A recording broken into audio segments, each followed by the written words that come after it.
Hi everyone, I am ज्योति और हम हाजिर हैं एक नई मजेदार कहानी के साथ। इस कहानी का टाइटल है नियति और इसे लिखा है शेखर ने। आज की कहानी नियम और प्रणति की है। दोनों की शादी को 5 साल हो चुके थे और 5 साल में पहली बार दोनों अलग अलग सफर कर रहे थे।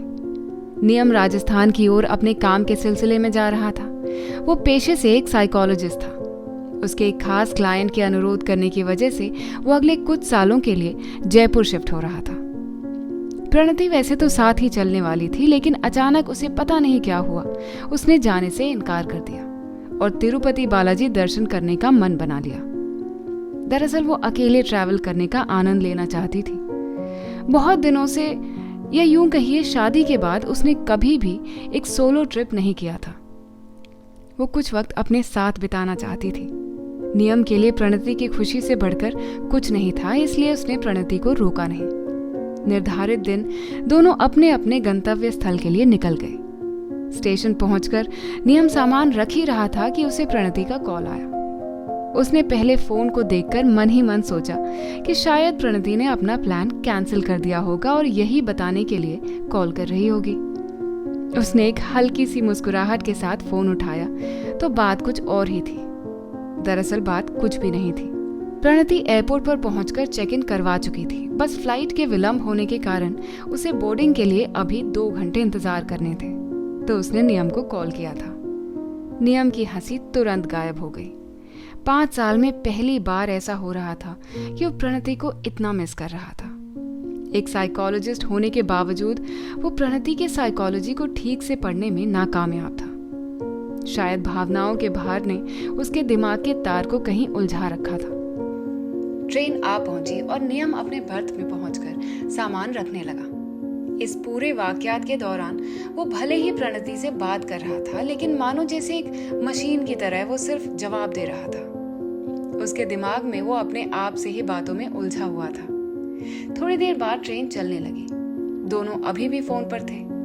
प्रणति अपने आसपास एयरपोर्ट पर मौजूद सहयात्रियों की बात कर रही थी। इतने करीब से शायद ही उसने किसी को ऑब्जर्व किया होगा और पहली बार वो खुश लग रही थी। उसकी खुशी से नियम को खुशी होने के बजाय यातना होने लगी। नियम कुछ देर तक तो समझ ही नहीं पा रहा था कि प्रणति आखिर ये सब क्यों कर रही है। जब भी नियम उनकी खुद की जिंदगी से राब्ता रखता हुआ किसी भी इंसान का जिक्र करता, प्रणति बड़े आसानी से इग्नोर कर देती थी और सिर्फ आसपास के लोगों के बारे में ही बात करने लग जाती थी। नियम का संयम अब धीरे धीरे खोने लगा। उसे लगा जैसे प्रणति जानबूझकर उसका मजाक उड़ा रही है। धीरे धीरे उसके चेहरे के भाव शून्य होने लगे। वो बस सुन रहा था। देखते ही देखते 1.5 घंटे बीत गए और प्रणति की फ्लाइट की बोर्डिंग अनाउंसमेंट हो गई। प्रणति ने फोन कट किया और बोर्डिंग की कतार में शामिल हो गई। फोन कट होते ही मानो जैसे ख्यालों का तूफान कहीं बैठा हुआ था इंतजार में। नियम अपने मन ही मन अपने आप से बातें करने लगा। क्या सही था, क्या गलत, उसे कुछ समझ नहीं आ रहा था। जिस भी दिशा में सोचता उसे वो सही लगने लगता और प्रणति गलत। सीट पर लेटे लेटे उसने प्रणति पर कई इल्जाम लगा दिए जिसका सामना करने के लिए वो वहां मौजूद भी नहीं थी। उसने चुपचाप चादर से अपना सर ढका और थोड़ी देर आंखें मूंद कर पड़ा रहा। इतने में उसे नींद आ गई। नींद में उसने एक सपना देखा जहां वो प्रणति और एक छोटी सी बच्ची किसी खूबसूरत शहर में बाइक से घूम रहे थे।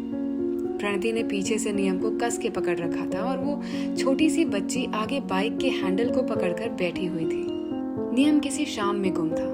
ऐसा लग रहा था जैसे नियम उन दोनों को बाइक पर बिठाकर शहर की गली गली घुमा रहा हो। वो सब बहुत खुश लग रहे थे, इतने खुश कि उन खुशनुमा चेहरों से कोई भी बता सकता था कि मौसम गुलाबी ठंड का था। अचानक टीटी ने आकर झटके से नियम को उठाकर टिकट के लिए पूछा। नियम का खूबसूरत सा सपना, जिसमें सोचने के लिए कुछ नहीं था, बस महसूस करने के लिए था, टूट गया। आंखें खोलकर देखा तो सामने टीटी खड़ा था। उसने अपने फोन पर टिकट दिखाया तो टीटी ने अपने साथ लाए रजिस्टर पर टिक मार करके आगे चला गया। नियम को अभी भी यकीन नहीं हो रहा था कि वो खुशी के पल महज सपने की तरह टूट चुके थे। 2 घंटे बीत चुके थे। अब तक शायद प्रणति की फ्लाइट लैंड भी कर चुकी होगी। खैर खबर लेने के लिए उसने सोचा कि एक कॉल करूं। उसने कॉल लगाया। जैसे ही नियति ने फोन उठाकर हेलो बोला, पता नहीं क्यों नियम की सारी यातनाएं दूर हो गई। मानो पल भर के लिए किसी थके हारे मजदूर को गर्मी के दोपहर में बिस्तर मिल गया हो। उसने पूछा तो प्रणति ने कहा कि उसकी फ्लाइट लैंड कर चुकी है और आगे के सफर के लिए वो बस स्टेशन तक जा रही है। प्रणति ने बस इतना पूछा उससे, तुम ठीक तो हो? नियम की आंखों से आंसू टपक पड़े। अब उसे गिल्ट महसूस होने लगा। 2 घंटे पहले जिस लड़की की आवाज से उसे गुस्सा आ रहा था, जिस पर अपने मन ही मन वो जाने कितने सारे इल्जाम लगा चुका था, मानो उस तुम ठीक तो हो ने उसे बाइज्जत बरी कर दिया हो। नियम अपने आप को कोसने लगा। क्या सच में वो प्रणति से प्यार करता है या सिर्फ वो उसकी एक जरूरत है? भला प्यार में एक दूसरे की खुशी से बढ़कर क्या और हो सकता है? यही सब सोच सोच कर उसे बहुत रोना आया, मगर वो अपनी आवाज से ये सब जाहिर नहीं करना चाहता था। उसने प्रणति को बोला कि वो थोड़ी देर बाद कॉल करेगा और फिर फोन कट करके चला गया। तुरंत उठकर बाथरूम की ओर चल दिया। अंदर वो खूब रोने लगा, मानो जैसे किसी ने रोने के लिए अकेलेपन देकर बड़ा एहसान किया।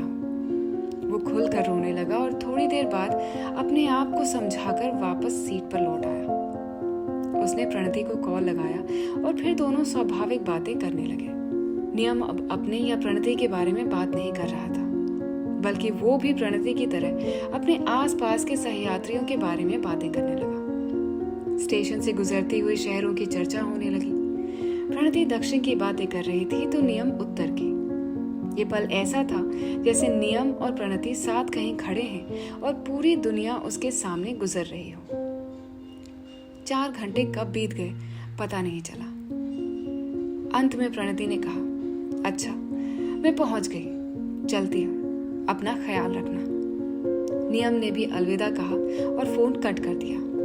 अब वो बस अपने ऊपरी कंपार्टमेंट की ओर घूरे जा रहा था। उसके मन में सारे सवाल जैसे शांत हो गए थे, सिर्फ शून्यता और एकांतता थी। उस रोज के बाद नियम और प्रणति कभी नहीं मिले। दरअसल दोनों के बीच इन 5 सालों में काफी झगड़े हुए थे। दोनों के ख्याल एक दूसरे से बिल्कुल जुदा थे, और जब ख्यालों का तकरार होता है तो फिर मतभेद और झगड़े होना लाजमी है। बहुत कोशिशों के बाद भी दोनों के रिश्ते का धागा अब मलिन पड़ चुका था। फिर एक दिन दोनों ने अलग होने का फैसला किया और तय किया कि दोनों अलग अलग किसी यात्रा में निकल जाएंगे, मगर कहाँ जाएंगे ये किसी को पता नहीं होगा।